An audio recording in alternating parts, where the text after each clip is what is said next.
The day that was supposed to be the best day of Olivia's life suddenly turned into a nightmare that lasted for months. The bride looked into the eyes of her fiancé and did not understand how this could happen. Why did he wait for the wedding day and let the guests come, if he knew that everything was over? Had he decided to humiliate her one last time? But why? She never understood. And yet it was not a dream, but a nightmarish reality. Charlie was standing in front of her, telling her that it was all over between them. Outside the door, perplexed guests gathered. The groom said she had to tell them herself, and just left, slamming the door. Olivia looked at herself in the mirror and saw flushed eyes and blurred makeup. Not much remained of the beautiful bride in the snow-white dress that it had been a few hours before she managed to pull herself together, open the door, and tell the guests, who were already whispering in the hall, that the wedding was off, and she herself ran out of there without a backward glance. Only her mother tried to shout at her to find out what was wrong. But she wasn't interested in that anymore. She would not be able to explain anything now, so badly the bride was feeling. All she wanted was to be alone and just cry. Olivia stopped the first car she saw and gave her home address. As soon as the car pulled away, she allowed herself to burst into tears. Tears black from her mascara were ruining her snow-white outfit. But now she didn't care. The driver was a young guy. He couldn't bear to watch her cry quietly. And turning around a little, he asked if there was anything he could do to help. Olivia didn't remember anything else. Another car crashed into the cab, and she lost consciousness. The girl spent about a month in a coma. She woke up to the tedious beeping of medical equipment. It hurt to look at the light, and her whole body hurt as if she had been beaten. But that wasn't the worst part. She felt as if she couldn't move. Fear gripped her heart. Everything that had happened before now seemed unimportant. All she could think about was that she might be crippled forever. Soon her mother came. She could not believe that her daughter was really awake, and even though she couldn't move or speak now, it didn't matter. The important thing was that she was alive. The mother had promised herself and her daughter that she would get her back on her feet at any cost. Olivia believed her. Besides, giving up was not in her nature. After all, she really was alive. Nothing else mattered. The long months of recovery began. She learned to do everything all over again. Even sitting up was painful at first, but each time her body regained some of the functions she had lost. A few months passed and Olivia tried to get back on her feet. She learned to walk again. The worst was over.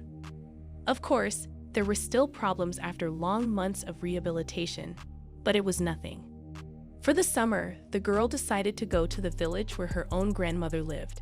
Fresh air and homemade foods were supposed to finally improve her health, and her mother finally felt better when her daughter left. Away from the city, she was less worried about anything bad happening to her.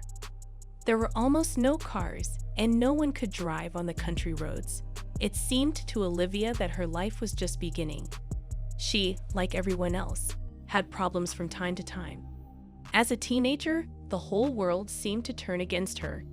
And when her fiancé left her in front of the guests on her wedding day, it was unbearably painful. But now she clearly understood that everything that had happened to her before was a trifling matter. Now she knew for sure that the smallest thing in life was the support of the people closest to her to be happy. She believed that up there in heaven, someone was looking out for her and gave her a second chance, and Olivia wasn't going to waste it. She liked it in the village. She hadn't been here in a long time. Now she felt as if she'd been back to her grandmother's house for the vacations. She woke up early and helped as much as she could. Heavy work she was not yet allowed to do. And in the evenings, she took lots of walks to recover quickly. On one of those walks, Olivia noticed a dog she hadn't seen before. The dog was dirty, and she called him affectionately to her. It wagged its tail and came running over. The girl thought he was lost and called him to come with her. Her grandmother told her to bathe him first. After all, there was so much dirt on the animal that she wasn't going to let him in the house. Olivia took the dog to the bathhouse, where she tried to wash him. At that very moment, she noticed that the dog was wearing a collar and an iron tag with a phone number engraved on it. It turns out that the dog had an owner. The girl decided to return the animal to its owner and called the number. The owner lived in the same village, so Olivia decided not to wait. She called the dog and immediately went to the appointed address. It turned out that the dog was a guide dog. The owner, whose name was William, was blind. He thanked her for bringing the animal back and invited her to have tea with him. Olivia agreed and watched with interest how deftly he handled the kitchen utensils. The guy seemed to know exactly where and what he had lying around.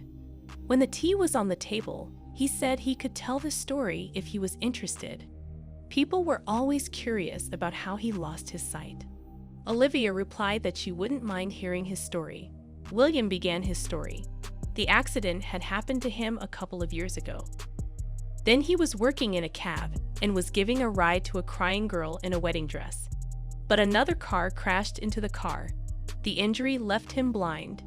He never found out anything about the bride's fate, though he wished he had. Olivia was in complete shock.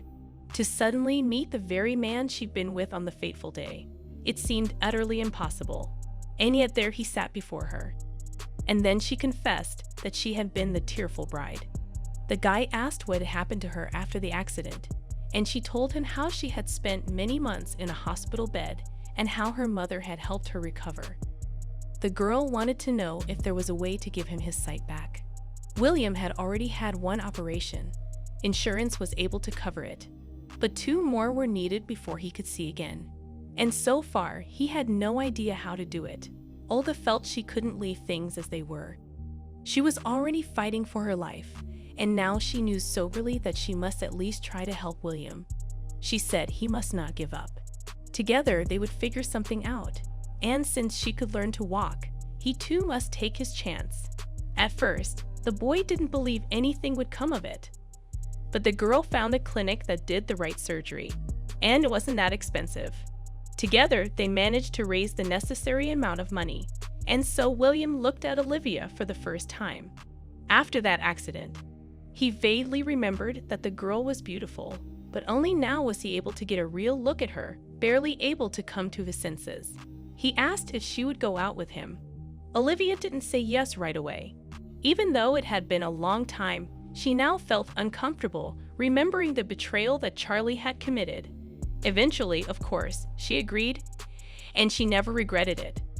They didn't have a big wedding, they had a quiet wedding and gathered only their closest people together. They believed that the happiness they had come to after so many trials would stay with them forever. This story proves that you can't give up, no matter how hopeless the situation may seem. Our heroes were able to cope with incredible difficulties and, as a result, found happiness again.